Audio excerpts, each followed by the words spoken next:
بسم اللہ الرحمن الرحیم۔ حضرت علی رضی اللہ تعالی عنہ کے گھر میں سب کا روزہ تھا۔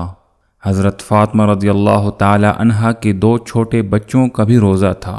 افطار کا وقت قریب تھا۔ سب کے سب رو رو کر اللہ سے دعائیں مانگ رہے تھے۔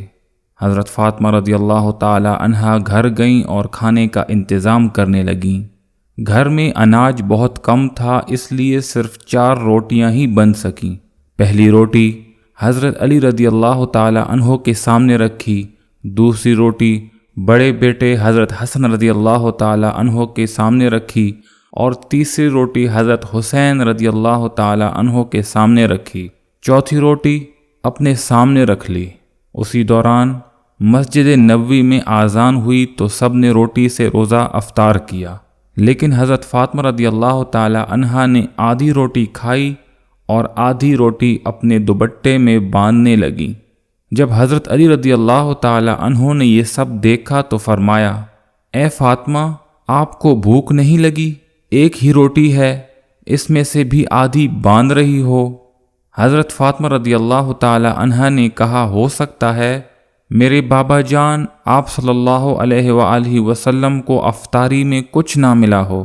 وہ بیٹی کیسے کھا سکتی ہے جس کے باپ نے کچھ نہ کھایا ہو؟ فاطمہ رضی اللہ تعالی عنہ روٹی باندھ کر چل پڑی۔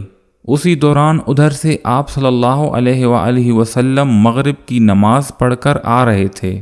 جب حضرت فاطمہ رضی اللہ تعالی عنہ کو دروازے پر دیکھا تو فرمایا، اے فاطمہ، تم یہاں دروازے پر؟ حضرت فاطمہ رضی اللہ تعالی عنہ نے فرمایا، اے اللہ کے رسول، مجھے گھر کے اندر تو لے چلیں۔ حضرت فاطمہ رضی اللہ تعالی عنہ کی آنکھوں میں آنسو تھے۔ کہا، جب افطار کے وقت روٹی کھائی تو آپ کی یاد آ گئی کہ شاید آپ نے کچھ نہ کھایا ہو، اس لیے آدھی روٹی باندھ کر آپ کے پاس آئی ہوں۔ روٹی دیکھ کر آپ صلی اللہ علیہ وآلہ وسلم کی آنکھ میں آنسو آ گئے۔ فرمایا، اے فاطمہ، اچھا کیا کہ تم روٹی لے آئی ہو، ورنہ آج چوتھی رات بھی تیرے بابا کی بھوک میں گزر جاتی۔ دونوں ایک دوسرے کو دیکھ کر رونے لگے۔ حضرت فاطمہ رضی اللہ تعالی عنہ نے فرمایا، میں اپنے ہاتھ سے آپ کو روٹی کھلاؤں گی۔ روٹی کھانے کے بعد بھی حضرت فاطمہ رضی اللہ تعالی عنہ رو رہی تھیں، تو آپ صلی اللہ علیہ وآلہ وسلم نے پوچھا، اب کیوں رو رہی ہو؟ فرمایا، ابا جان، کل کیا ہوگا؟